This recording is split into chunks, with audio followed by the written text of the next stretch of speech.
ಭೂಮಿಯ ಮೇಲಿರುವ ಶುದ್ಧ ಗಾಳಿ, ನೀರು ಮತ್ತು ಪರಿಸರ ಪ್ರಕೃತಿ ನಮಗೆ ನೀಡಿರುವ ವರ. ಈ ಕಾರಣದಿಂದಾಗಿಯೇ ಇಡೀ ಬ್ರಹ್ಮಾಂಡದಲ್ಲಿ ಭೂಮಿ ವಿಶೇಷ ಜೀವಸಂಕುಲ ಗ್ರಹವಾಗಿದೆ. ಆದರೆ ಮನುಷ್ಯನ ಆವಿಷ್ಕಾರವಾದ ಪ್ಲಾಸ್ಟಿಕ್ ಈ ಭೂಮಿಗೆ ಕಂಟಕಪ್ರಾಯವಾಗಿದೆ. ನಾವೆಲ್ಲರೂ ಒಟ್ಟಾಗಿ ಈ ಪ್ಲಾಸ್ಟಿಕ್ನ ಕಪಿಮುಷ್ಟಿಯಿಂದ ಹೊರಬರಬೇಕಿದೆ.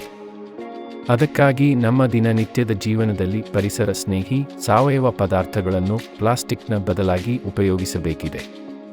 ಉದಾಹರಣೆಗೆ ಮಣ್ಣಿನಲ್ಲಿ ಕರಗಬಹುದಾದ, ಪುನರ್ನಿರ್ಮಿಸಬಹುದಾದ ಪೇಪರ್, ಸೆಣಬು, ಬಿದಿರಿನಿಂದ ಮಾಡಿರಬಹುದಾದ ಪ್ಯಾಕಿಂಗ್ ಕವರ್ಗಳು, ಬ್ಯಾಗುಗಳು, ಬಳಸಿ ಬಿಸಾಡಬಹುದಾದ ಊಟದ ತಟ್ಟೆ, ಗ್ಲಾಸು, ಚಮಚ, ಸ್ಟ್ರಾ, ನೀರಿನ ಬಾಟಲ್ ಮುಂತಾದವುಗಳನ್ನು ಉಪಯೋಗಿಸಬಹುದು.